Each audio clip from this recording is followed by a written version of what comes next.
আপনারা দেখছেন positive Barta platform. Think positive, be positive. নমস্কার, পজিটিভ বার্তার পর্দায় আপনাদের আবারও অনেক অনেক স্বাগত। আমরা চলে এসেছি আবারও একটি নতুন আলোচনা নিয়ে। আজকে আমাদের মাঝে উপস্থিত আছেন একজন বিশিষ্ট লেখক অমিত কুমার নাথ, এবং সঙ্গে আছি আজকের পজিটিভ বার্তার আমি মিতা। তো লেখক হলেন সমাজের দর্পণ, যিনি কলমের ভাষায় মানুষের ভাবনা, অনুভব, ইতিহাস ও কল্পনাকে তুলে ধরেন। একজন লেখক, শব্দের কারিগর, যিনি সাহিত্য, গল্প, প্রবন্ধ বা কবিতার মাধ্যমে সমাজকে শিক্ষা দেন, মনকে উদ্বুদ্ধ করেন এবং ভাবনার নতুন দিগন্ত খুলে দেন। তাদের লেখনীর ভবিষ্যৎ প্রজন্মের জন্য এক অমূল্য সম্পদ হয়ে থাকে। চলুন আজকে আমাদের মধ্যে উপস্থিত আমাদের বিশেষ অতিথির সঙ্গে পরিচয় করে নেব। নমস্কার স্যার। নমস্কার। আপনাকে পজিটিভ বার্তার প্ল্যাটফর্মে অনেক অনেক স্বাগত স্যার। ধন্যবাদ। হ্যাঁ, তো প্রথমেই জানতে চাইবো যে আপনি তো এই নিয়ে সেকেন্ড টাইম পজিটিভ বার্তার প্ল্যাটফর্মে আসছেন, কেমন লাগছে আপনার? দ্বিতীয়বার পজিটিভ বার্তা এসে আমার খুবই ভালো লাগছে। আপনাদের আমন্ত্রণে আমি খুবই আপ্লুত। প্রথম যখন আসি হয়ে যাবে বছরখানেক, দ্বিতীয়বার আসাতে আমার আরও ভালো লাগছে। এবং পজিটিভ বার্তার যে উদ্যোগগুলি, যে কর্মসূচিগুলি, তা খুবই আমাকে অনুপ্রাণিত করে। সেই কারণেই এখানে আসা, এবং তার নিত্যনৈমিত্তিক যে নতুন ভাবনা, এটাকে অবশ্যই সাধুবাদ জানাতে হয়। হ্যাঁ, ধন্যবাদ স্যার আপনাকে। তো এরপরে জানতে চাইবো, আপনি যে লেখালেখি করেন, তো এই লেখালেখির জগতে কিভাবে এলেন বা কিভাবে আসা, সেই গল্পটা একটু আপনার কাছে শুনে নেব। অবশ্যই। আসলে লেখালেখিটা শুরু করেছিলাম সেই স্কুল জীবন থেকে। প্রথমত কবিতা দিয়েই সবার লেখালেখি শুরু হয়, তো আমারটা তো সেরকম কোনো আলাদা কিছু নেই, আমিও কবিতা দিয়ে শুরু করলাম। ইন্টার স্কুল কম্পিটিশান কবিতা প্রতিযোগিতায় দ্বিতীয় হয়েছিলাম তখনকার সময়ে, সেখান থেকেই অনুপ্রাণিত। পরবর্তী সময়ে সাপ্তাহিক পত্রিকাতে প্রথম লেখা বের হয়। পরবর্তী সময়ে আমাদের যে ম্যাগাজিনগুলি থাকে, পুজো সংখ্যা, ওইখানে কিছু লেখা আমি দিই, মনোনীত হয়, ছাপা হয়। এগুলি থেকেই আমি অনুপ্রাণিত হয়ে পরবর্তী সময়ে গল্পে চলে যাই। তখন গল্পটা আমার কাছে ভালো লাগতে শুরু করে। পড়তে যখন কলেজ লাইফে ছিলাম তখন থেকেই গল্পের প্রতি একটা টান, যেহেতু বাংলা নিয়ে পড়াশোনা করেছি, সেই জায়গাতে এটার বিষয়ে একটু বেশি ভালোবাসা জন্মেছিল। সেই কারণে গল্পে আমার মনোযোগটা বেশি বর্তমান। ঠিক, ধন্যবাদ স্যার। কিভাবে স্যার লেখা শুরু করলেন এবং কিভাবে গল্প লেখাতে শুরু করলেন সে জানতে পারলাম স্যারের কাছ থেকে। তো এরপরে জেনে নেব স্যারের কাছ থেকে আবারও, কোন ধরনের লেখা লিখতে আপনি বেশি ভালোবাসেন? বর্তমান যে লেখাগুলি আমি শুরু করেছি, মানে প্রথমত একটা ভাবনা নিয়ে এগিয়ে যাচ্ছি। প্রথম বছরই আমি 2024-23-এ আমি প্রথম আমার কিশোর গল্পের ঝুড়ি প্রথম পাঠ প্রকাশিত হয় বর্ণমালার প্রকাশনী থেকে। পরবর্তী সময়ে ভাবনা আসে যে এটাকে আমি কন্টিনিউ করব। প্রথম যে প্রকাশনাটা বের হয়েছিল কিশোর গল্পের ঝুড়ি প্রথম খণ্ডটা, সেখানে পাঠকরা এতভাবে সমাদৃত করেছে এই লেখাগুলি, বা এত ভালোবেসেছে, যে পরবর্তী সময় মাথার মধ্যে চলে এসেছে যে না, আমি দ্বিতীয় কিছু একটা করব। প্রথম বছরই আগরতলা বইমেলাতে এই প্রথম খণ্ডটার 55 কপিজ সেল হয়েছিল, যেটা আমার কাছে একটা বিশাল বড় পাওনা। মানে আমি ভাবিনি যে মানুষের কাছে গল্পটা এত সহজে পৌঁছে যাবে, বা আমাকে ওরা এত সুন্দরভাবে নিয়ে নেবে, সেটা আমি কল্পনা করি। কারণ রাজ্যে বিশিষ্ট অনেক বড় বড় গল্পকাররা আছেন, কিন্তু সেখানে দেখা গেল আমি যেটা ভাবলাম যে কিশোরদের নিয়ে লেখাটা মনে হচ্ছে কম, বা আমি পেয়েছি বা হয়তো বা লিখেন, কিন্তু সেরকমভাবে হয়তো বা কাছে পাইনি।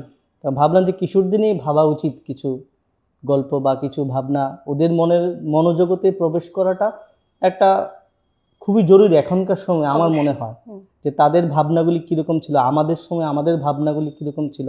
এবং প্রথম খণ্ডের যে গল্পগুলি আছে অধিকাংশই আমার বাল্যস্মৃতি নিয়ে লেখা, যার মধ্যে সত্যতা সবটার মধ্যেই ছিল। এবং এগুলিকে মাধ্যম করেই আমি গল্পগুলি প্রথমত শুরু করি। দ্বিতীয় পর্যায়ে প্রথম গল্পের মধ্যে কিছু গল্প আমি এই সাপ্তাহিক পত্রিকাতে বের হয়েছিল, এগুলিকে এটার মধ্যেও এটা রয়েছে প্রথম খণ্ডের মধ্যে। তো প্রথম খণ্ডের মধ্যেই একটা গল্প ছিল যেটার নাম ছিল ভুতুরে পলাশ। আচ্ছা, তো ভুতুরে পলাশ অ্যাকচুয়ালি আমাদের বাড়ির পাশেই একটা পলাশ ফুল গাছ ছিল ছোটোবেলায়, এটা নিয়ে একটা কল্পনা আমার লেখা। তো লিখতে গিয়ে এই গল্পটা আসলে ছোট গল্প, তো মাঝেই শেষ হয়ে যায়।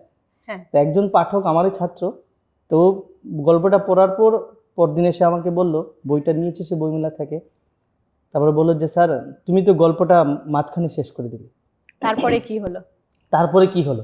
আমি Interest. মাকে জিজ্ঞাসা করেছি যে মা এরকম স্যার এরকম কেন করলো, এটা তো ঠিক হয়নি। হুম। তো ওর মা বললো যে না, গল্প তো এরকমই হয়, শেষ হইলো না শেষ, হুম, রবি ঠাকুরের ভাষায়। হুম, হুম, তো পরবর্তী সময় ভাবনা এলো যে না, যেহেতু ওর মনের মধ্যে একটা জিজ্ঞাসা বের হয়েছে, জিজ্ঞাসা রয়ে গেছে, হুম। এটা নিবৃত্তি করা লেখক হিসেবে আমার খুব প্রয়োজন। ঠিক। তখন পরবর্তী সময়ে এই গল্পটার দ্বিতীয় দ্বিতীয়টা খণ্ড। আমি বের করি। ঠিক। ঠিক আছে, তা এই যে পাঠকের যে গল্পের সাথে একাত্মতা, যে মিশে যাওয়াটা, সেটা আমার কাছে একটা বড় একটা প্রাপ্তি। অবশ্যই। এর পরবর্তী সময়ে অনেক কিশোররাই বইটা নিয়েছেন। নেওয়ার পরে আমি দেখলাম যে না, এটাকে আমাকে কন্টিনিউ করতে হবে। মনে মনে ভাবনা এলো, কারণ এটা এরকম যে একটা জায়গায় পৌঁছবে সেটা আমি ভাবিনি। হুম। এটা আলোচনা হবে। প্রথমবার এসে আপনাদের এখানে এসে আলোচনা করেছিলাম, তখন এই নিয়ে তৃতীয় খণ্ড আমার প্রকাশিত হয়েছে। আচ্ছা। মানে বর্তমানে এখন তৃতীয় খণ্ড প্রকাশিত হয়ে গেছে। হ্যাঁ, হয়ে গেছে। ঠিক। তো এরপরে কি আবারও কিছু লিখছেন এটার পরে? হ্যাঁ, এরপরে এটা এই 2026-এ যেটা নিয়ে ভাবছি চতুর্থ খণ্ড বের হবে। এটা একটা সিরিজ আমি করতে চাই।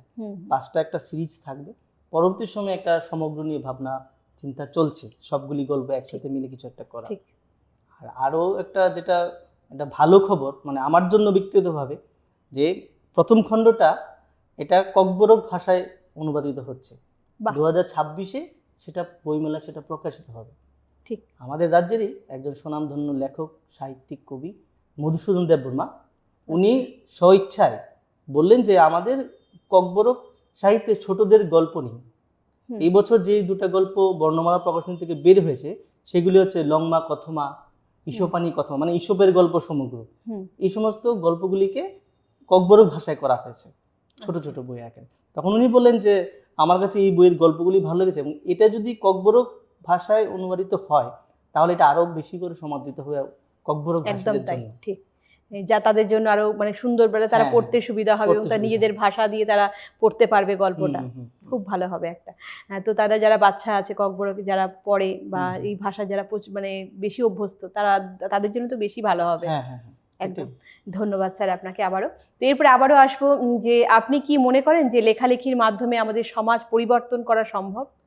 দেখুন, আমার ব্যক্তিগত মতামত যেটা, সমাজ যতটুকুই পরিবর্তিত হয়েছে সবটা লেখালেখির মাধ্যমেই হয়েছে।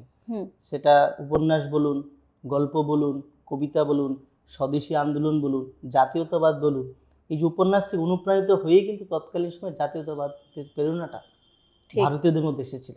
একদম সেই প্রথম থেকে আমরা সেগুলো দেখতে পাই। প্রথম থেকে যে দেখতে পাই, ঠিক আছে, বন্দে মাতরম যে সঙ্গীতখানা, আনন্দমঠ উপন্যাসের বঙ্কিমচন্দ্র চট্টোপাধ্যায়ের লেখা, ওইগুলি থেকে কিন্তু আমরা অনুপ্রাণিত আমাদের বিদ্রোহী কবি কাজী নজরুল ইসলামের কবিতা, লেখা, গান সবকিছু থেকে উদ্বুদ্ধ হয়েছে। হ্যাঁ, এই সমাজের একটা বিশাল বড় আয়না হচ্ছে আমাদের এই যে গল্প সাহিত্য সৃষ্টি। ঠিক। এইটা থেকে অনুপ্রাণিত হওয়াটা সমাজকে সুষ্ঠু সুন্দর করার ক্ষেত্রে এই যে বইয়ের বা লেখালেখি গল্প সাহিত্যের একটা বিশাল অবদান আছে, সেটা অনস্বীকার্য। একদমই তাই। এটা একদম ঠিক কথা বলেছেন, খুব সুন্দর বলেছেন আপনি এটা, যে আমাদের সেই আদিকাল থেকে আমাদের মানে সমাজ পরিবর্তন হচ্ছে কিন্তু লেখালেখির মধ্যে দিয়ে, এবং বিভিন্ন রকম নাটক বলুন, উপন্যাস বলুন, কবিতা বলুন, গান বলুন, এই সব কিছুর মাধ্যমেই কিন্তু সমাজ পরিবর্তন সম্ভব হচ্ছে এবং এখনো হয়ে আসছে সেগুলি। ধন্যবাদ স্যার আবারও। এরপরে আবারও জানতে চাইবো যে বাচ্চাদের জন্য লেখালেখিটা কবে থেকে আপনি শুরু করলেন? আসলে আমি এখনো সেই বাচ্চা বয়সেই আছি আমার মনে হয়, কারণ আমার ভাবনাগুলি এখনো ওদেরকে নিয়ে। আমার ছোটবেলার যে কথাগুলি সেগুলি গল্পে আসছে, এবং এখনকার যে জেনারেশনটা আছে তাদেরকে গল্পের মধ্যে বেঁধে রাখাটা একটা আমাদের দায়িত্ব, এবং এই দায়িত্বটা আমার মনে হয় অভিভাবকদেরও নেওয়া উচিত। শিক্ষক শিক্ষিকা তো আছেনই, অভিভাবকদের নেওয়া উচিত। এবং সমাজের সাহিত্যের ক্ষেত্রে সাহিত্যের যে অবদানটা, সেটা শিশুরা তাদের কাছে যে পাওনাটা, মানে একটা গল্প থেকে, একটা সাহিত্য থেকে, সেটা একটা গভীরভাবে পাওনা।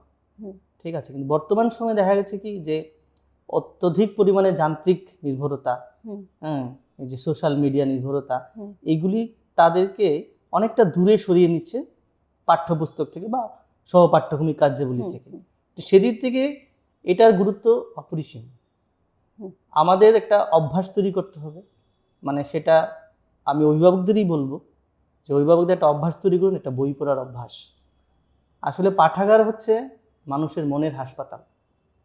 একদম ঠিক কথা। সেখানে ওষুধটা হচ্ছে আমাদের বইটা। হুম, এটার থেকে আপনি যত দূরে সরে যাবেন বা আমরা যত দূরে সরে যাব, তত আমাদের সমাজ থেকে আমরা আস্তে আস্তে বিচ্যুত হয়ে যাব, আমাদের ভাবনাগুলি কলুষিত হয়ে যাবে। হুম, একটা বই পড়াটা খুব দরকার। আমি এখনও নিয়ম করে দুপুরবেলা বই পড়ি। তখন আমার মেয়ে এসে আমাকে জিজ্ঞাসা করলো, তুমি কি পড়ছো? আমি ইচ্ছা করে আমার মোবাইলটা দূরে সরিয়ে রাখি, কারণ এটা এমন একটা জাল, সেই জালে আমরা সবাই ধীরে ধীরে ফেসে যাচ্ছি। একদম ঠিক। আমরা অনুভব করতে পারছি না হুম, যে আমরা, অথচ আমরা জালে ফেসে গেছি অলরেডি। ফেসে গেছি, এবং আমাদের দেখা দেখি তো আমাদের বাড়িতে যে ছোট বাচ্চাগুলি আছে হ্যাঁ সেগুলো আমাদের দেখা দেখি ওরাও মোবাইল হ্যাঁ, ইউজ করবে, অবশ্যই তারা তো অনুকরণ করে, অনুকরণ তারা তো করে। বড়দের অনুকরণ করে। আমি যদি বলি যে তুই মোবাইলটা ধরিস না, ও যখন বলবে যে বাবা তুমিও তো ধরছো, হ্যাঁ। মা তুমিও তো ধরে রাখছো, এই যে জিনিসটা, এখানে থেকে আমরা তো সেই ভুলটা করে ফেলেছি, বা এটা আমাদের নিত্যনৈমিত্তিক একটা প্রয়োজনের মধ্যে পড়ে গেছে হুম, মোবাইলটা হুম। বা সোশ্যাল মিডিয়াটা বলতে পারেন। কিন্তু সেখান থেকে উত্তরণের পথও আমাদেরই খুঁজতে হবে। এটা যন্ত্র আপনাকে শিখিয়ে দেবে না যে আপনি এখান থেকে কিভাবে বের হবেন, হাউ টু এস্কেপ। ঠিক আছে, ঠিক। তো এটাকে নিয়েই সবগুলিকে রেখে আমাদের বইয়ের সাথে একটা নিবিড় সম্পর্ক তৈরি করতে হবে আমার মনে হয়। ঠিক। এবং এটার মাধ্যমে একটা শিশু আগামী ভবিষ্যতে সে উজ্জ্বল করবে একটা বইয়ের মাধ্যমে, একটা পুস্তকের মাধ্যমে। কিন্তু বর্তমান যুগে আমরা মোবাইলকেও আমরা কি বলবো একদম দূরে ঠেলে দিতে একভাবে পারবো না আমরা, কারণ না। এটার মধ্যে ভালো খারাপ দুটোই আছে। হুম, এবং যেহেতু আমাদের এখন উন্নত দুনিয়ায় আমরা বাস করছি, এবং এই প্রযুক্তি, এরকম উন্নত প্রযুক্তির মতো আমাদের হাতে মোবাইল চলে এসেছে, এবং সেখানে আমরা আমরা ইচ্ছা করলে আমরা কোনো জিনিস আমাদের জীবনে যেটা আমরা পারি না, বা পড়াশোনার ক্ষেত্রে বলবো, যারা বাচ্চারা আছে পড়াশোনা করছে, দরকার তাদের ইমিডিয়েট কোনো জিনিস, তখন কিন্তু তারা মোবাইলের মাধ্যমে সার্চ করে সেটা কিন্তু তারা নিজেরা উদ্ধার করতে পারে। অবশ্যই, হ্যাঁ, এটা যেমন ভালো কাজ করে খারাপ কাজও করে, তো বেশিটা বাচ্চারা ক্যাচ করে কিন্তু খারাপটাই।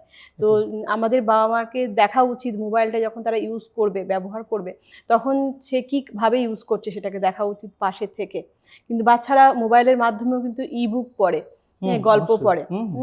তো এটাই আর কি। তো বলবো বেশিরভাগটা যেন তারা বইয়ের মধ্যে যেন তাদেরকে ডুবিয়ে রাখতে পারে, এটা হলে তাদের মানসিক বিকাশটা বা অনেক কিছু ভালো জিনিস তারা শিখতে পারবে। হ্যাঁ, অবশ্যই ভাবনাটা সত্যি, কিন্তু দেখেন যুগের সাথে চলতে গেলে এটাকে আমরাকে ছাড়তে পারবো না। হ্যাঁ, কিন্তু এটার যেই নেগেটিভ ভাইবসগুলি আছে, ওইগুলি থেকে আমাদের শিশুদেরকে দূরে সরিয়ে সরাতে রাখতে হবে। হবে। ওই জন্যই যখন শিশুরা বাচ্চারা মোবাইল হ্যাঁ, ঘাঁটবে হ্যাঁ। তখন বাবা মাদের একটু নজর দিতে একটু নজর রাখতে হবে যে ও কি করছে। হ্যাঁ। এখন দেখেন একটা মাইক্রো ফ্যামিলি হয়ে গেছে। আগে যেমন আমরা দুপুরবেলা ঠাকুমার সাথে শুয়ে যেতাম, ঠাকুমার কাছে গল্প শুনতাম, এই জিনিসটা কিন্তু এখন নেই। না। ঠিক আছে, এখন আমরা নিউক্লিয়ার ফ্যামিলি, ছোট ফ্যামিলি হয়ে গেছে, মা বাবা। এবার দেখা গেল কি মা বাবা তাদের মানে সবটা বেশি সময় দেখা যাচ্ছে যে কাজের মাধ্যমে যুক্ততা দিতে পারেন না বাচ্চাদেরকে। তখন ওই সময়টায় বাচ্চারা কি করছে, তারপর আমরা ওদেরকে বাইরেও ছাড়ছি না, মাঠে যেতে দিচ্ছি না, ঘরে থাক, বা কোনো একটা ইনভলভমেন্ট, স্কুল থেকে আসলো টিচার, তাদের স্পেসটা কোথায়, যে স্পেসটাই তারা পেলো সেটাতে ওইটার মাধ্যমে তারা পুষিয়ে নেওয়ার চেষ্টা করে। ঠিক। কিন্তু এটার মধ্যে আমি বলবো না যে সবটা ওদেরই মানে ভুল বা দোষ, যেটা আমাদেরও কিছু কাজ আছে, আমরা তো কিছু কাজ ওদের জন্য করতে পারি, এবং সেই ভাবনা আমাদের থাকতে হবে যে আমার শিশুটা কি করছে, কোথা থেকে দূরে সরেছে, কি দেখছে, এবং তার কাছে মিশা। স্কুল থেকে আসলেই স্কুলের জিনিসটা জানতে চাও, যেটা আমি করি সবসময়, যে স্কুলে কি হয়েছে আজকে, এটা খুবই দরকার। এটা খুবই দরকার। আজকে কি করেছো তুমি, আজকে কার সাথে বসলে। আমি জানি এই প্রশ্নগুলি কোনো প্রয়োজন নেই, তারপর ওর সাথে আমি এভাবে যোগাযোগ রাখাটা দরকার। হ্যাঁ, এবং আমি ভাববো যে প্রত্যেকটা অভিভাবকেরই তাদের বাচ্চাদের সাথে ওই সময়টা একটু অল্প সময় বের করে ওদের সাথে কাটানো উচিত। তাহলে ওই যে নেগেটিভ যে ভাইবসগুলি আছে এগুলি দূরে সরবে, যে না ও আমার, দেখুন আমরা সবাই ইম্পর্টেন্সটা খুব একদম তাই, কারণ বাচ্চারা তো ভুল ঠিক কোনটা বোঝে না, সেটা আমরা গার্জেনরা তাদের কাছে গল্পের ছলে তারা কি করেছে কি হয়েছে সেগুলো যদি আমরা জেনে নিতে পারি, তাহলে কিন্তু তাদেরকে এই ভুল ঠিকের সম্বন্ধে অ্যাওয়ার্ডটা আমরা তাদের করে দিতে পারি, যেটা ঠিক না এটা ঠিক। হ্যাঁ, একদম তাই। হ্যাঁ, ধন্যবাদ স্যার আপনাকে। তো এরপর আবারও আসবো যে আপনি শিশুদের কোন বয়সের জন্য গল্প লেখেন, ছোটদের বা মাঝবয়সী বা কিশোরদের? হ্যাঁ, অ্যাকচুয়ালি বেসিক্যালি কিশোররাই, কিন্তু এটা ছোট এবং কিশোর 18 বছর বয়স বা তারা সবাই পড়তে পারে, কোনো অসুবিধা নেই। সেই গল্পগুলো এমনভাবে নিছক এরকম ফ্রেমিং করা যেগুলি একটা পড়লে ভালো লাগবে এবং ইন্টারেস্টিং কিছুটা থাকবে। যেমন এখনকার বাচ্চারা অ্যাডভেঞ্চার প্রিয়, একদম কি হলো, ঠিক আছে, একটা ট্রেজারের গল্প আছে, 2য় খণ্ডের মধ্যে একটা ট্রেজার নিয়ে একটা গল্প আছে, ঠিক আছে, পাগোডাই গুপ্তধন 3 নম্বর বইটার মধ্যে। এই গল্পটা আছে, যেটা ওই যে প্রচ্ছদটাও সেটা দিয়ে তৈরি। এটা তৃতীয় খণ্ড স্যারের কিশোর গল্পের ঝুড়ি তৃতীয় খণ্ড স্যারের নিজের হাতের লেখা এবং নিজে সেই গল্প লেখেন। প্রথম খণ্ড দ্বিতীয় খণ্ড স্যারের লেখা হয়ে গেছে, এখন তৃতীয় খণ্ড এবং চতুর্থ খণ্ড স্যার লিখছেন, সেটাও আগামী দিনে আমরা পেয়ে যাব। এই গল্পটার মধ্যেই পাগোডায় গুপ্তধন, আমি অনেকদিন আগে বিলুনিয়াতে গিয়েছিলাম একটা কাজে, সেখানকার থেকেই ওই গল্পটা মাথায় আসে।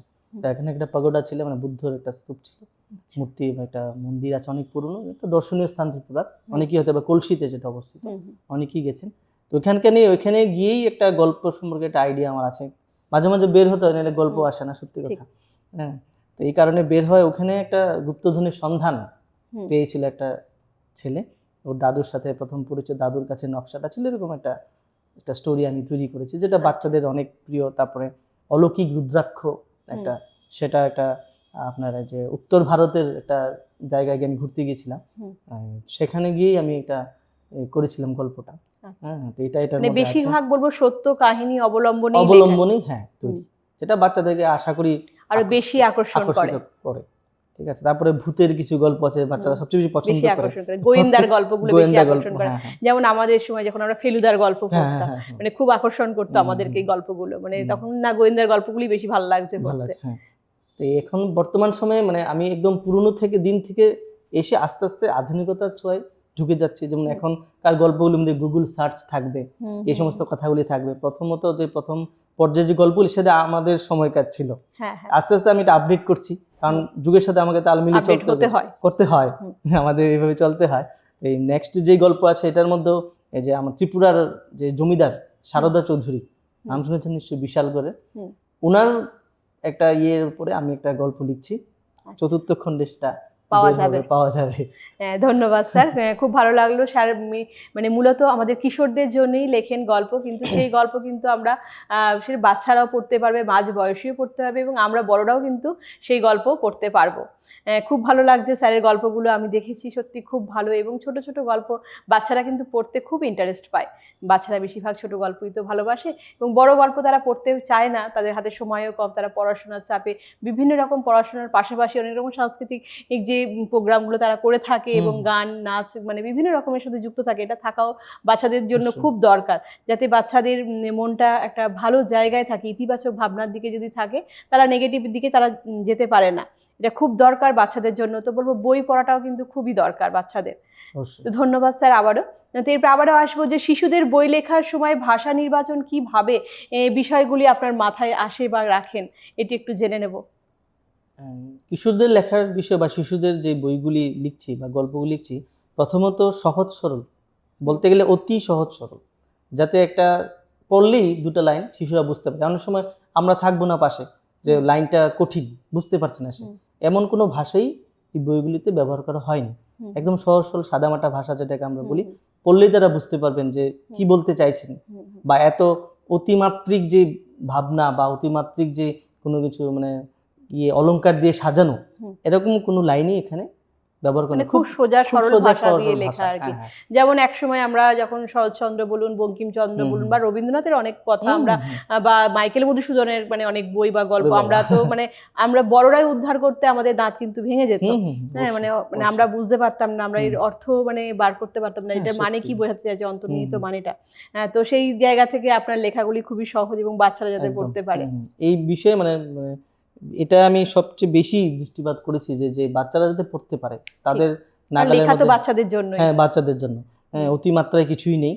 তো কল্পনা প্রবণ বা শব্দ দিয়ে কঠিন কঠিন শব্দ দিয়ে বাধাই করা কিছু নেই, সহজ সরল সাদামাটা ভাষা, যাতে তাদের ইন্টারেস্ট পায়, সহজ সরল ভাষায় যাতে তারা নিজেরা, মানে যাকে জিজ্ঞেস না করতে হয় যে এটা কি বলতে চাইছেন, এরকম কিছু নেই, নিজেরাই পড়ে যাতে বুঝতে পারে যে হ্যাঁ এটা এই জিনিসটা বলতে চাইছে। ঠিক ঠিক, ধন্যবাদ আবারও। তো আবারও স্যারের কাছে আসবো যে আজকালকার শিশুদের পছন্দের বিষয় নিয়ে লেখার জন্য লেখকদের কি কি দিক খেয়াল রাখা উচিত বলে আপনি মনে করেন?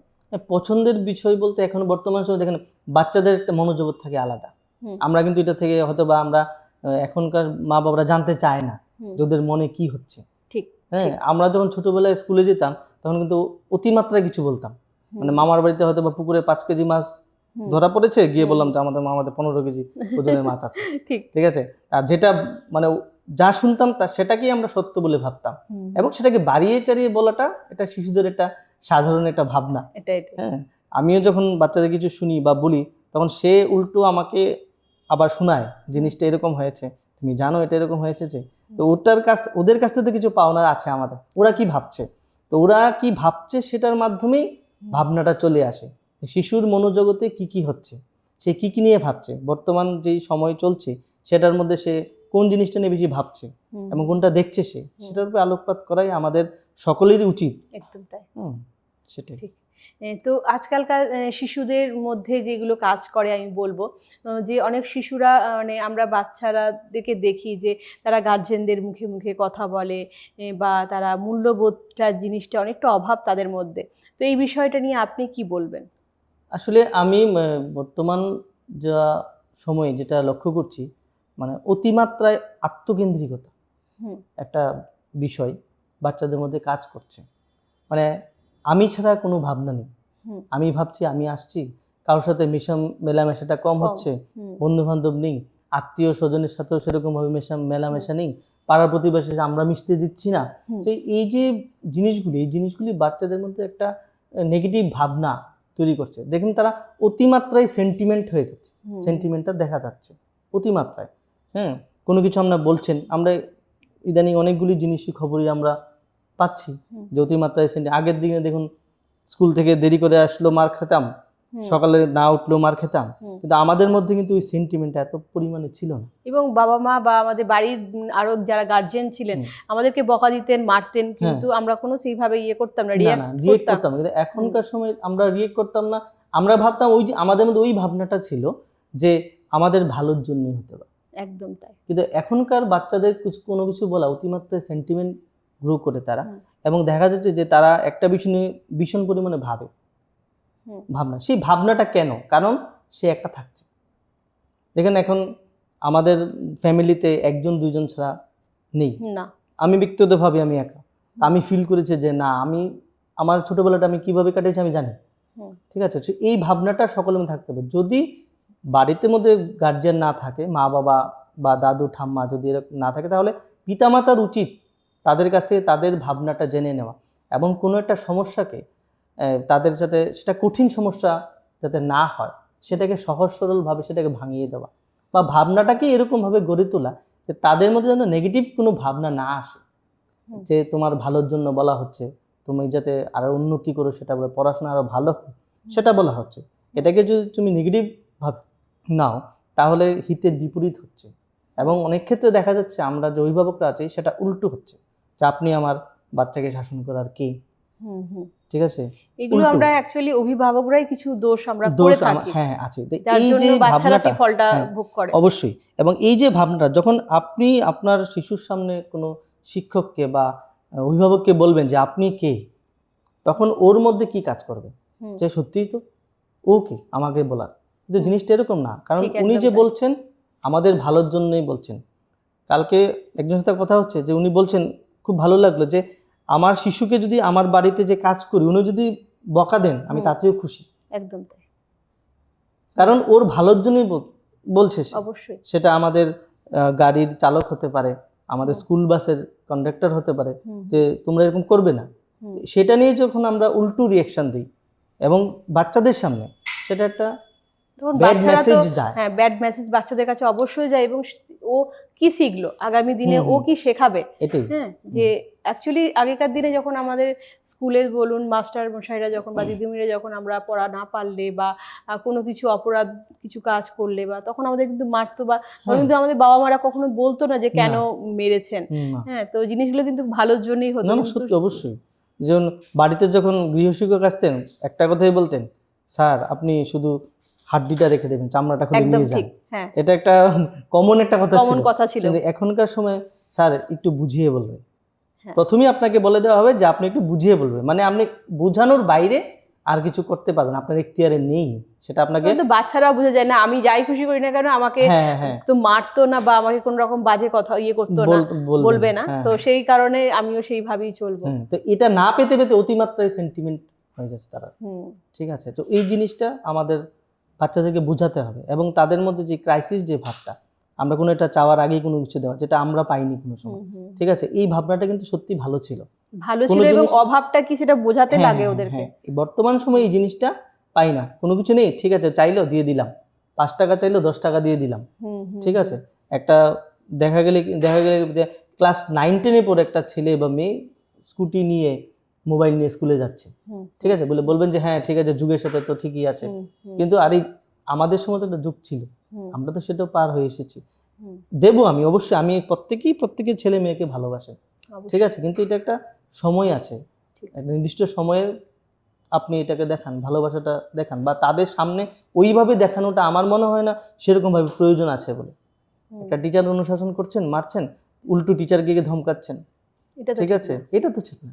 এবং জনসমক্ষে আনছেন, ওনারও তো একটা প্রেস্টিজ আছে, উনি কি ভাবছেন যে আমি তো শিক্ষক হয়ে এখন তো আমার আমার গণ্ডি আছে, আমি গণ্ডির বাইরে আর যেতে পারবো না, ঠিক আছে, ওই তখন তো ভাবনাটা সেই থেকে টিচার বা শিক্ষক যিনি আছেন তিনি তো তখন নেক্সট টাইম তখন তো নিজের সম্মানের কথা ভেবে তখন তার না আসবে না তো, কেন আসবে, করবে না কাজ। না কেন আসবে, এখন তো কিছুটা হলেই ক্যামেরা অন হয়ে যায়, হ্যাঁ, ঠিক আছে, তো এই যে আপনাকে কে অধিকার দিল এই ইয়েটা করার, আইনও চালু হয়ে গেছে এইভাবে। হ্যাঁ, তো এই যে জিনিসগুলি আমার মনে হয় সমাজের জন্য মানে সাংঘাতিক ক্ষতিকর একটা জিনিস, এবং আগামী প্রজন্মকে এটার জন্য ভুগতে হবে। ঠিক, আমাদের অতি সত্বর এই ভাবনা থেকে দূরে সরে আসতে হবে আমাদের, এবং কিভাবে বাচ্চাদেরকে সুন্দর পথে বা ভালো মূল্যবোধ শেখানোর জন্য বা ভদ্রতা বা আগামী জেনারেশনটাকে কিভাবে সুন্দরভাবে গড়ে তোলা যায় সেই চেষ্টা কিন্তু আমাদের অবশ্যই করতে লাগবে। হ্যাঁ, যে পড়াশোনার সাথে সহপাঠ্যক্রমে যে কার্যাবলী আছে, হ্যাঁ, যে মনে করেন ছবি আঁকা, নাচ গান, আবৃত্তি করা, হ্যাঁ, গান করা, ওই সমস্ত কিছু ইনভলভমেন্ট তাদেরকে দরকার, যাতে সবার সাথে যে মিশতে পারে। একটা মেশার ক্রাইসিস কিন্তু বাচ্চাদের তারা মধ্যে ফিল থাকে, করে। ফিল করে। দেখুন, সকালবেলা উঠলো, টিচার থাকে, সে স্কুলে চলে গেলো 10টায়, 5টায় ফিরলো, ওর স্পেস কোথায়? খেলার কিন্তু স্পেস নেই। আমরা কিন্তু খেলেছি। এই যে একটু আগে বললেন যে নিউক্লিয়ার ফ্যামিলি যে আমরা হয়ে গেছি, সেখানে সে দাদু ঠাম্মাকে পাচ্ছে না, দাদু দিদাকে পাচ্ছে না, পিসিকে পাচ্ছে না, কাকাকে পাচ্ছে না, কাউকেই পাচ্ছে না।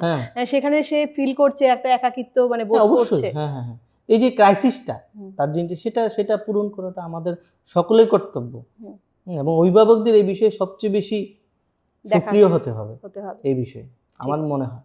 তো এইখান থেকে তাদের এই একাকিত্ব বোধটা বা এই ভাবনাগুলো তাদের মধ্যে উদয় হচ্ছে। একটা ছুটি নিন, সানডে একটা ছুটি বের করুন, একটা সময় বের করে ওদের সাথে একটু সময় কাটান, ছোট হোক বড় হোক, সবার সাথে বন্ধুর মতো, আমাদের বন্ধুর মতো আচরণ করুন। ছোটবেলা থেকে আমরা তাই, আমাদের পিতামাতারা তাই করেছেন, এই জন্য অনেকগুলি রং ওয়ে থাকা সত্ত্বেও আমরা ওইদিকে কিন্তু যাইনি। জয়েন্ট ফ্যামিলিতে আমরা থেকেছি, তখন সবার কাছ থেকে সব রকম শিক্ষা আমরা পেয়েছি। দাদু ঠাকুমার কাছে একরকম, মা বাবার কাছে একরকম, পিসিদের কাছে, কাকাদের কাছে একরকম। তো এই যে জিনিসগুলি একটা, এবং পরীক্ষা শেষ হলে আমরা বিভিন্ন রিলেটিভদের বাড়িতে যেতাম। হ্যাঁ, তো এইটাই আমি অনেক সময় দিন কথা আমাদের ভাবলাম, মানে আমার মনে হলো ব্যাপারটা যে আগে আমরা একটা বাড়িতে বেড়াতে যেতাম, হয়তো বা বিলুনিয়া গেলাম, বাড়ি থেকে অনেক কিলোমিটার দূরে, আমাদের একটাবারও কোনোদিন মনে হয়নি যে আজকে ওরা বাড়িতে থাকবে না। আমাদের মনের মধ্যে একটা সিক্সেন কাটছে যে ও আছে বাড়িতে, কিন্তু এখন আমরা যাওয়ার আগে ফোন করে দেখি তুই বাড়িতে আছিস, একদম তাই, তাহলে আমি আসবো। কিন্তু আগে এটা ছিল না, আমাদের মধ্যে একটা মাইন্ড একটা সেটআপ ছিল, এবং সেখানে গেলে কেউ না কেউ তো থাকবে, এই ভাবনাটাই তখন ছিল না। দেখুন, আপনি চিন্তা করুন, আজকে থেকে 30 বছর 25 বছর আগের কথা, হ্যাঁ, এমন ভাবনা ছিল। তখন তো নিউক্লিয়ার ফ্যামিলিটা ছিল না, কেউ না কেউ আছে, জয়েন্ট ফ্যামিলি ছিল, সবাই ছিল, কেউ না কেউ বাড়িতে থাকবে। এবং ভাবনাটা ছিল যে তারা বাড়িতে কেউ থাকবে না। এখন ফোন করে যেখানে মানে বাড়িতে আছে 2 জন বা 3 জন, চলে গেলে 3 জন চলে যাবে, আমি গিয়ে খালি বাড়ি থেকে ফিরে আসবো, একদম, হয়তো বাড়িতে দেবো গিয়ে তালা। তো এই যে ভাবনাটা, মানে যুগের পরিবর্তনের সাথে সাথে আমাদের, মানে আমরা যতটা সভ্য হচ্ছি, তত কিছু কিছু জিনিস থেকে, হ্যাঁ, যে আত্মিক বা হৃদয়ের যে ব্যাপারগুলি আছে, ওইগুলি থেকে আমরা অনেকটাই দূরে সরে যাচ্ছি। ঠিক, ধন্যবাদ স্যার। তো কথার মাঝখানে ছোট্ট একটি বিজ্ঞপ্তি বলবো যে আমাদের প্রেসিডেন্টের মলয় পীর স্যার নেতৃত্বে যে সারা দেশে 1 বছরে 1 কোটি গাছ রোপণের যে মহৎ উদ্যোগ গ্রহণ করা হয়েছে, তা নিঃসন্দেহে এক ঐতিহাসিক পদক্ষেপ। পরিবেশ রক্ষার সঙ্গে সঙ্গে এটি একটি সবুজ ভবিষ্যতের দিকে এগিয়ে চলার প্রতীক। এই প্রকল্পে মহিলা উদ্যোক্তা থেকে শুরু করে মিডিয়া ফোরাম, শিক্ষার্থীরা সহ নানা শ্রেণীর মানুষ একযোগে কাজ করে যাচ্ছেন, যা এই উদ্যোগকে এক সামগ্রিক সামাজিক আন্দোলনে পরিণত করেছে। সবুজে ঢেকে যাক আমাদের রাজ্য, শ্বাস নিক প্রকৃতি, আরেকটু প্রাণ ভরে, এই হোক আমাদের অঙ্গীকার। তো চলুন আজকে আমরা সকলে মিলে আমরা একটা সবুজ পৃথিবী গড়ি এবং আগামী প্রজন্মকে একটা সুন্দর সুস্থ পৃথিবী উপহার দিই। তো এই বিষয় নিয়ে বলবো স্যারকে যে আমাদের যে 1 বছরে 1 কোটি গাছ লাগানোর যে আমরা পদক্ষেপ নিয়েছি, আমাদের প্রেসিডেন্ট স্যারের সঙ্গে আমরাও হাত পাশে আছি, এই বিষয়টা নিয়ে আপনি কি বলবেন? এটা একটা অভাবনীয় প্রকল্প, আমি যেটা বলবো বর্তমান সময়ে যে পরিবেশ বান্ধব যে চিন্তা ভাবনা আপনাদের, সেটাকে তো সাধুবাদ জানাতেই হয়। আর বছরে 1 কোটি গাছ মানে বিশাল বড় একটা ব্যাপার। ঠিক আছে, এই যে ভাবনাটা আপনাদের মধ্যে এসছে, পজিটিভ বার্তার মধ্যে এসছে, সেটা আমি খুব আনন্দিত এবং আপ্লুত। এবং সেটার সাথে সাথে আমি বলবো যে এই যে গাছগুলি রোপণ হচ্ছে, আমার ব্যক্তিগত ভাবনা যে গাছগুলি রোপণের পর সেগুলি পরিচর্যাটা, নারিশমেন্টটা খুব জরুরি। অবশ্যই। আপনি আমাদের সাধারণ যে ভাবনা সেটা থেকে বোঝা যায় আপনি যে জঙ্গল কাটা হচ্ছে, গাছ কাটা হচ্ছে, গাছ ধ্বংস হচ্ছে, পরিবেশ নষ্ট হচ্ছে, কিন্তু সেই জায়গাতে গাছ লাগাতে হবে না। যদি সেরকম কোনোটা প্রসেস থাকে যে গাছগুলো নিজে নিজেই বাড়ে, ঠিক আছে, শুধুমাত্র এই যে বৃক্ষছেদন যে ব্যাপারটা, এটা যদি বন্ধ হয়ে যায় বনভূমি নিজে নিজেই তৈরি হয়ে যাবে। ঠিক আছে, যে সেই জায়গাতে আপনাদের যে ভাবনাগুলি যে 1 কোটি গাছ রোপণ, সেটা সুন্দর একটা ভাবনা এবং দারুণ একটা প্রকল্প। দীর্ঘদিন যাবতই আপনাদের এটা চলছে, আমি দেখে আসছি বিভিন্ন মিডিয়া প্ল্যাটফর্মে, পত্রপত্রিকাতে দেখছি যে 1 কোটি, এটা সুন্দর একটা প্রকল্প এবং আমার খুব ভালো লাগলো আমাদের পদক্ষেপটা।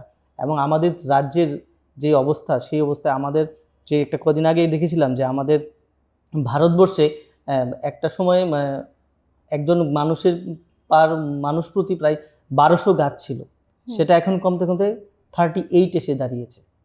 ঠিক আছে, সেটা সাউথ আফ্রিকা বা অন্যরকম যে জায়গাগুলি আছে, এগুলো অনেক সংখ্যা অনেক বেশি। তো সেই জায়গাতে এই লক্ষ্যটা সামনে রেখে আপনারা যে এগিয়ে যাচ্ছেন, আশা করি সেই ইয়েটার মধ্যে একটা পজিটিভ ভাইবস তৈরি হবে অবশ্যই। সবার কাছে বার্তাটা পৌঁছুক এবং এটা একটা সুন্দর একটা ভাবনা। তো এই যে একটু আগে বললেন আমরা যে গাছ লাগাই এবং সেটা পরিচর্যা খুবই দরকার।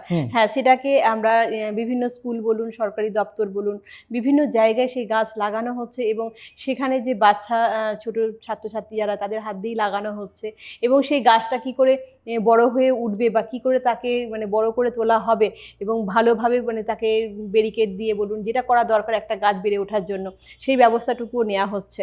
খুব দারুণ একটা শুভ উদ্যোগ, খুশি হলাম শুনে।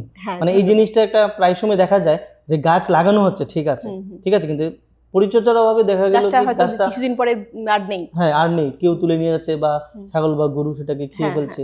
ওই জিনিসটার উপরে বিশেষ নজর দেওয়াটা খুব দরকার আমার মনে হয়, কারণ একটা গাছ একটা শিশুর মতো, অবশ্যই, ঠিক আছে, সেটাকে লালন পালন করে সেটাকে বড় করতে হয়। এবং শুধু গাছ লাগিয়ে আমরা যে এটা তা না, গাছ আমাদের কিন্তু অনেক কিছু দেয়। গাছ কি না দেয়, আমাদের অক্সিজেন থেকে আমরা বেঁচে থাকার যে অক্সিজেন যেটা আমরা প্রতিনিয়ত নিচ্ছি, সেটা আমরা পাই এবং বিভিন্ন আমাদের রোগের জন্য যে ওষুধি, সেগুলো কিন্তু আমরা গাছ থেকেই পাই। এবং আমাদের ঘরের যে ফার্নিচার বলুন, এগুলো তো আসলে তো অনেক কিছুই কথা বলা যায়। তো গাছ আমাদের কি না দেয়। তো সত্যি আমাদের এই গাছ লাগানো আমাদের সবাইকে এগিয়ে আসা দরকার এবং এই পদক্ষেপ নেওয়াটা সত্যি একটা অভাবনীয় একটা পদক্ষেপ। তো ঠিক আছে, এরপরে আমরা আবারও আসবো আমাদের আলোচনার মধ্যে। তো আপনি কি মনে করেন যে বই পড়ার অভ্যাস শিশুদের মধ্যে কমে যাচ্ছে?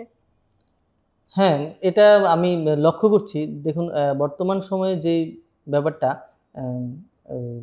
শিশুদের মধ্যে যেটা দেখা যাচ্ছে, যে যে টেক্সট বইটা পড়া, আমি টেক্সট বইয়ের কথাই প্রথম বলছি, গল্পের বইটা একটু পড়েই আসছি। টেক্সট বইটা পড়া, সেটার একটা চিন্তা ভাবনা তাদের মধ্যে বিষয়টা দেখা যায় না। সেটা আমাকে আপনি কোশ্চেন দিয়ে দেন বা অভিভাবক থেকেও আপনি মেসেজটা পেতে পারেন যে স্যার বেশি বোঝাতে হবে না, আপনি জাস্ট কোশ্চেনগুলি দিয়ে দেন। ডিটেলস পড়তে চায় না বা পড়াতে চান না, যে এইটা কারণে তারা ওই বই পড়া থেকে অনেকটাই দূরে সরে যাচ্ছে। বইটার মধ্যে কি আছে, প্রশ্নের মধ্যে কি, যা প্রশ্ন করা হলো তার অ্যানসারটা বইয়ের মধ্যেই আছে এবং তার আনুষঙ্গিক যে ব্যাপারগুলি আছে সেটা কিন্তু বইয়ের মধ্যে আছে এবং এটাও জানা দরকার, খুব দরকার।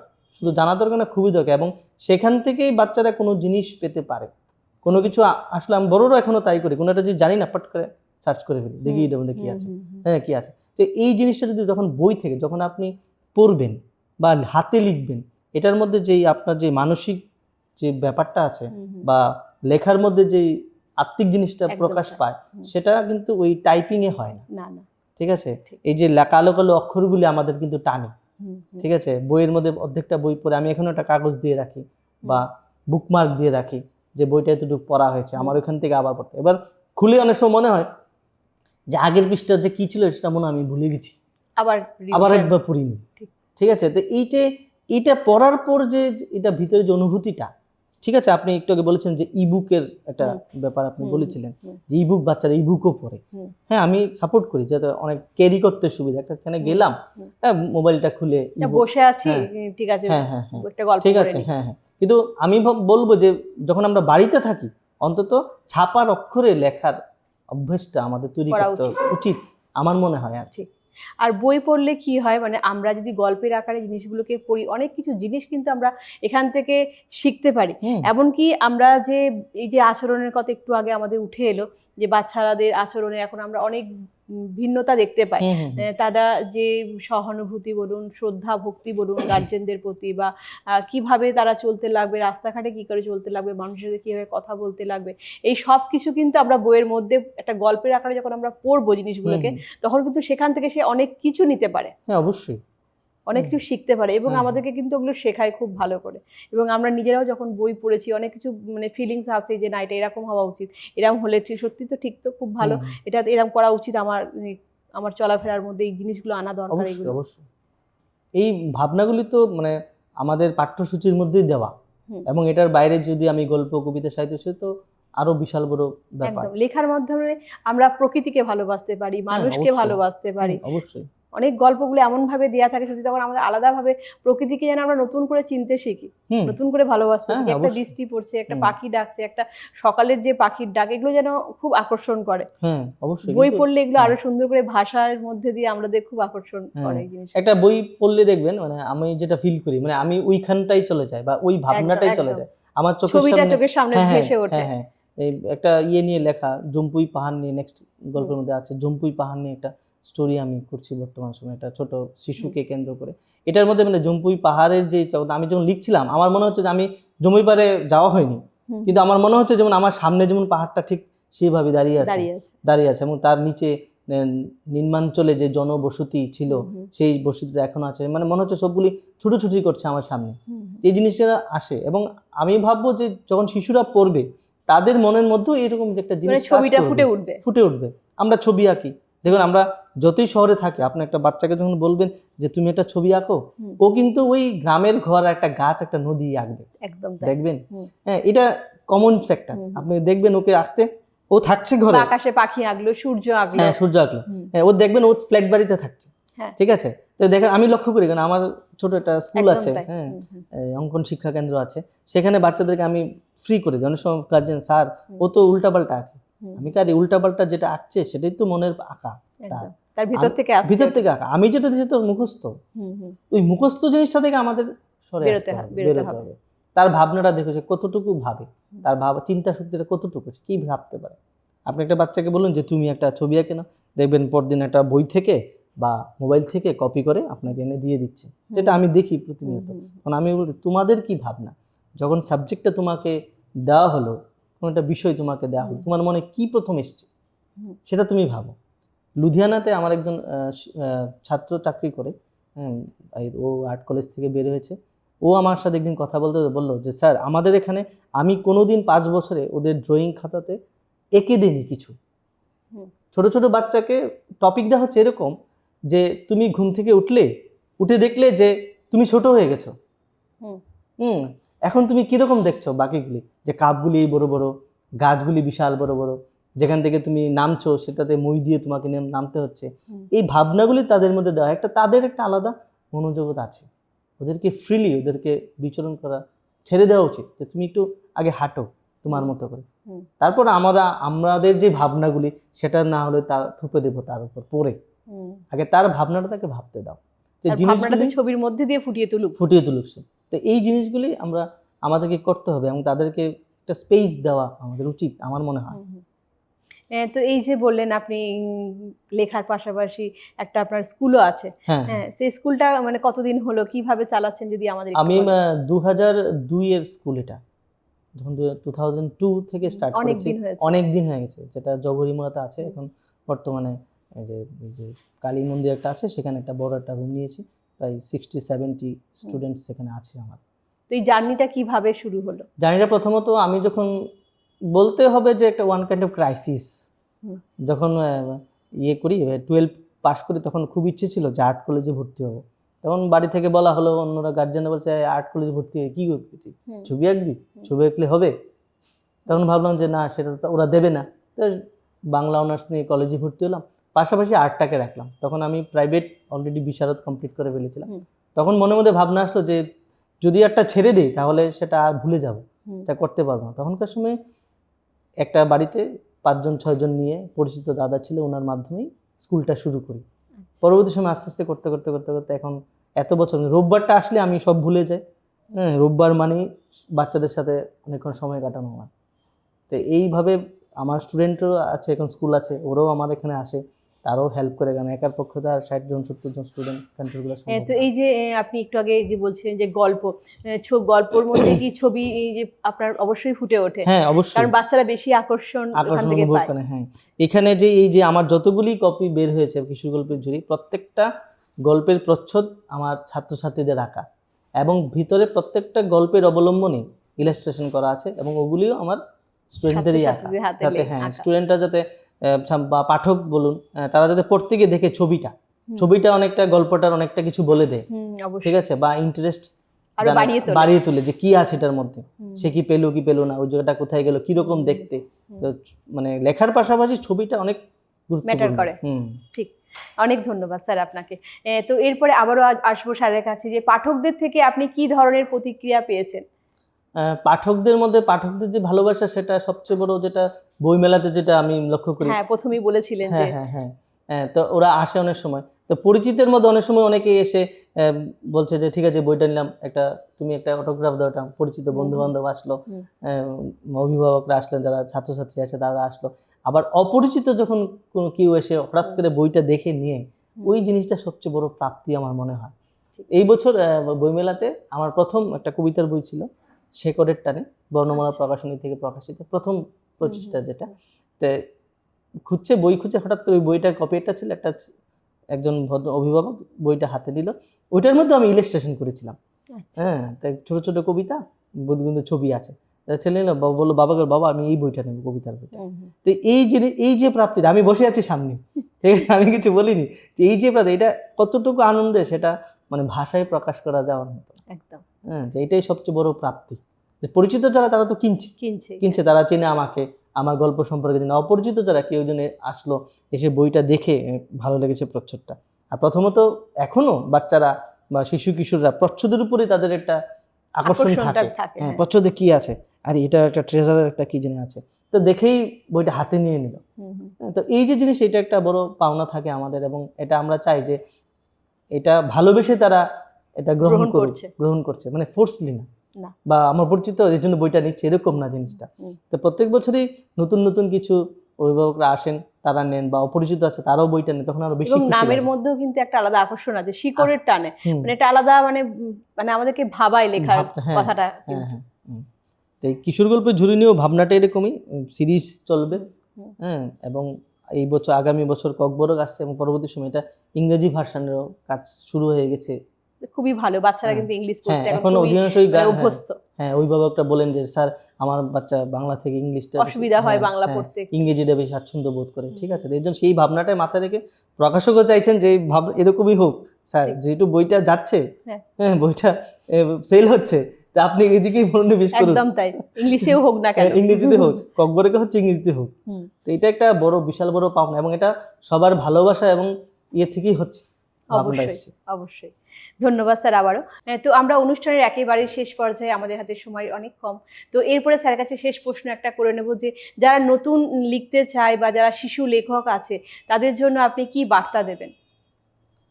নতুন বলতে গেলে আমি বলবো যে আমিও একজন নতুন লেখক, ঠিক আছে, আমি এখনো শিখছি, এখনো পড়ি। ত্রিপুরা রাজ্যের যে বিশিষ্ট লেখকবর্গ আছেন বা সাহিত্যিকরা আছেন, তাদের বই আমি এখনো পড়ি। তা আমাদের মধ্যে একটা প্রবণতা আছে যে আমি আমার বই ছাড়া আর কিছু বই পড়বো না, ঠিক আছে, এরকমটা হয়, বা আমার বইটাই ভালো। সেরকম ক্ষেত্রে এই চিন্তাধারা থেকে আমাদেরকে সরে আসতে হবে। প্রত্যেকের লেখা, প্রত্যেক কবি সাহিত্যিকদের লেখা, রাজ্যের হোক ভিন রাজ্যের হোক, আমাদের পড়া উচিত আমি বলবো। কারণ না পড়লে আপনি নিজেকে সমাদৃত করতে পারবেন না, নিজেকে মানে কি বলবো এটাকে, মানে সাহস মানে যোগাতে শিখতে পারবেন, পারবেন না, শিখতে আর পারবেন না, শেখার জানতে অনেক কিছু পারবেন না। আছে। হ্যাঁ, মানে লেখার অনেকগুলি ফর্ম থাকে, এক একজন এক এক স্টাইলে লেখেন। এবং নতুন যারা লিখছেন বা শিশুদের মধ্যে সেই লেখার যে প্রবণতাটা আসছে, দেখছি স্কুল কলেজে বাচ্চারা এখন লেখে, হুম, বা আমার বিভিন্ন পত্রপত্রিকাতে শিশুদের ছড়া টড়া এগুলি আসছে। তাদেরকে অনুপ্রাণিত করা আমাদের একটা বড় কাজ। আমার মনে হয় যে লেখার আগে আমাদের সবাইকে একজন ভালো পাঠক হতে হবে। অবশ্যই। যদি আমরা একজন ভালো পাঠক হয়ে উঠতে পারি, তাহলে পরবর্তী সময় আমরা কিছু লিখতে পারবো, সেটা আমার মনে হয়। আর সেক্ষেত্রে নবাগত যারা বা নতুন যারা লিখছেন, আমি বলবো যে বানানে তাদের অনেকটাই নজর দিতে লাগবে। লেখালেখি দেখি, কিন্তু হ্যাঁ, ভুল তো হয়, আমারও হয়। আমিও নিজের লেখা নিজে লিখি, কারেকশনের জন্য অন্যদেরকে, আমার স্যারদেরকে পাঠাই যে স্যার দেখুন লেখাটা ঠিক আছে কি না।